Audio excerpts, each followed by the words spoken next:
నమస్తే, welcome to ప్రజానాడి news.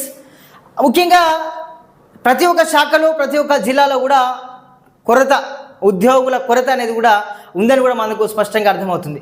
ఎందుకంటే ఒక్కో శాఖలో పనిచేస్తున్నటువంటి ఒక్కో అధికారికి 2-3 బాధ్యతను అప్పచెపుతూ అటు ఆ శాఖను సమర్థవంతంగా నిర్వర్తించగా ఇటు ఈ శాఖను సమర్థవంతంగా నిర్వర్తించగా ప్రజల సమస్యలు నిజంగా చాలా మటుకు పెండింగ్లో ఉన్న పరిస్థితులు అయితే మనం తెలంగాణ రాష్ట్ర వ్యాప్తంగానైతే చూస్తున్నాం. సో ముఖ్యంగా మనం ఈరోజు ఒక కంటెంట్ భూపాలపల్లి జిల్లాకు సంబంధించి ఒక కంటెంట్ చూద్దాం. ట్రిపుల్ రోల్తో ట్రబుల్, జెడ్పీసీఓకు మరో 2 కీలక బాధ్యతలు.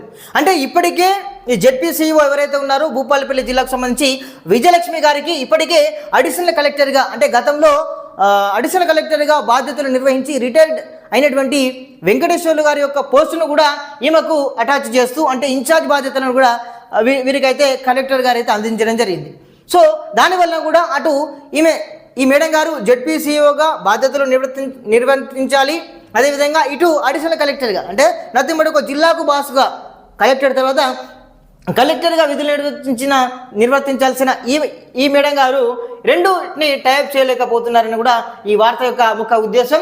ఇక జిల్లా పరిషత్ కార్యాలయం ఏకకాలంలో 3 విధులు కుంటుపడుతున్న జిల్లా పరిషత్ పరిపాలన, పనులు కాక కాంట్రాక్టర్లు ఉద్యోగులు సతమతమవుతున్నారు.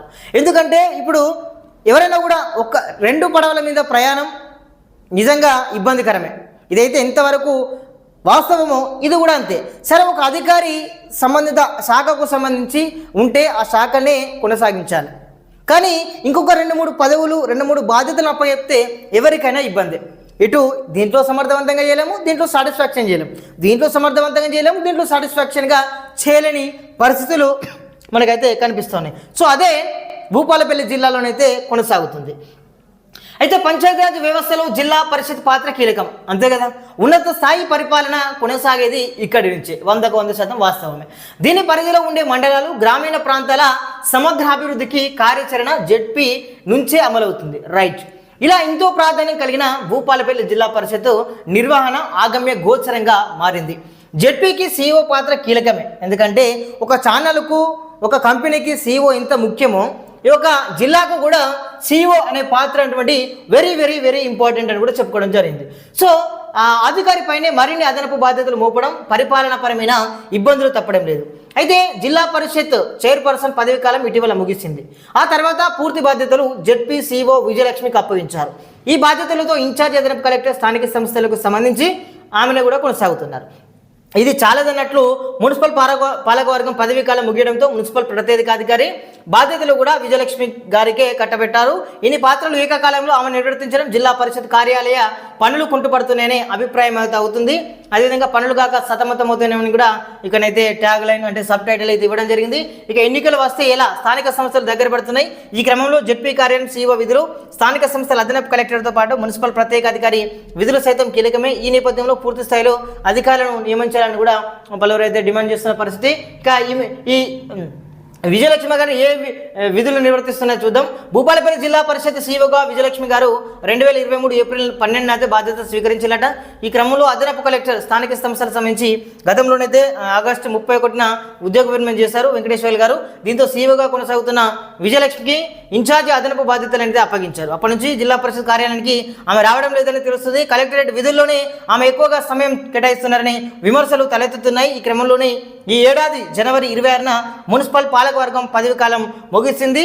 అది సంబంధించి సరైన పరిస్థితి, అంటే రీతిలోనైతే సేవలు అందించలేని పరిస్థితి అయితే నెలకొందని కూడా తెలియడం జరిగింది. అన్ని పని చేస్తున్నా, తప్పకుండా అందరికీ అందుబాటులో ఉంటున్నా, సమర్థవంతంగా నిర్వర్తిస్తున్నామని కూడా మనకైతే ఇన్సెట్లోనైతే విజయలక్ష్మి గారు అయితే చెప్పడం, అంటే వివరణ ఇవ్వడం జరిగిందని కూడా మన ఈ వార్తా కథనాన్ని చూసుకోవచ్చు.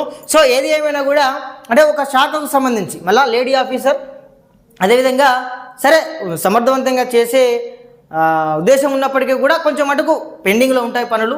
కాబట్టి తప్పకుండా అంటే ఏది ఏమైనా కూడా ఒక్కొక్క శాఖకే, అంటే అధికారికే సంబంధించి పూర్తి బాధ్యతలు వేస్తే జిల్లా కూడా మంచి పేరు ఉంటుంది. ఎందుకంటే 2-3 పనులు ఇవ్వడం వల్ల కూడా ఏది కూడా సమర్థవంతంగా ఏది కూడా 100% చేయలేని పరిస్థితి.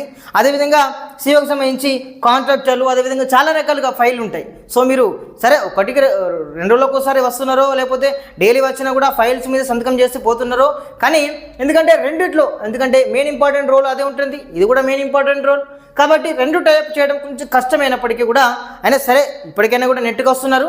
అయినా కూడా మంచి ఒక అధికారిని అదేవిధంగా ఈ యొక్క సిబ్బంది కొరత ఉన్నారు అక్కడి నుంచి ట్రాన్స్ఫర్ చేయడమా లేకపోతే ఇన్ఛార్జ్ బాధ్యతలు అక్కడి లేకపోతే ఓడీలకి ఇట్లా రావడమే అనేది చేసుకోవాలి. ఎందుకంటే ఇప్పుడు మళ్ళీ స్థానిక సంస్థలు రాబోతున్నాయి వీళ్ళ పాత్ర కూడా కీలకమే.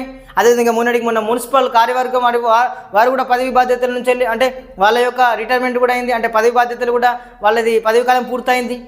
సో ఇవన్నీ బర్డెన్ పడుతుంది కాబట్టి ఇంకా రానున్న రోజుల్లో దీనిపైన కూడా ఇక్కడ ఉన్నటువంటి కలెక్టర్ రాహుల్ శర్మ గారు భూపాలపల్లి జిల్లా కలెక్టర్ సార్ కూడా దీనిపైన స్పందించి అంటే ఇంకొక మంచి అధికారులను వేరే కంటే ట్రాన్స్ఫర్ చేయడమా లేకపోతే కొంతమందికి అక్కడ ఉన్నటువంటి వారికి అవకాశాలు కల్పించడం వారికి ఇంకా అడిషనల్ బాధ్యతలు ఇవ్వడమా అనేది కూడా చూసుకోవాలి. సో అడిషనల్ బాధ్యతలు కూడా వాళ్ళకు కూడా కొంచెం మళ్ళీ బర్డెనే. సో కాబట్టి దీనిపైన కూడా ప్రభుత్వానిగా లేకపోతే చీఫ్ సెక్రటరీగా మీరైతే పంపించండి, ఇక్కడ ఖాళీగా ఉంది. దీనివల్ల కూడా చాలామంది ఇబ్బందులు పడుతున్నారు. అంటే ఇబ్బందులు అంటే ఈ శాఖ తరపున కూడా వాళ్ళైతే కొంచెం స్ట్రగుల్ అవుతున్నారనే విషయాలను కూడా వారికైతే చెప్తూ బాగుంటుంది. సో ఇదైతే ఒక మంచి కథనాన్ని అయితే వీరు అందించారు. సో దీనిపైన కూడా కలెక్టర్ రాహుల్ శర్మ గారు స్పందించి ఆ యొక్క శాఖకు సంబంధించి ఆ శాఖను మంచిగా సమర్థవంతంగా శాఖలో చూడాలి. అదేవిధంగా అడిషనల్ కలెక్టర్ ఇంకెవరైనా అక్కడి ట్రాన్స్ఫరింగ్గా లేకపోతే ఇంకా ఏ రకంగానైనా మీరు ఇక్కడికి సంబంధిత ప్రభుత్వానికి లెటర్ పెట్టి అధికారులను ఆ యొక్క పోస్టును కూడా సమర్థవంతంగా నిర్వహిస్తూ ప్రజలకు వారధిగా ప్రజల సమస్యలను పరిష్కరించి ప్రజల సంక్షేమ పథకాలను ప్రజలకు అందేలా చూడాలనిగా మేమైతే కోరుచున్నాం. సో ఇది కంటెంట్, ఇప్పటివరకు కూడా కంటెంట్. మరింత మంచి కంటెంట్తో మళ్ళీ కలుసుకుందాం. అంతవరకు సెలవు, నమస్తే. చూస్తూనే ఉండండి ప్రజానాడి.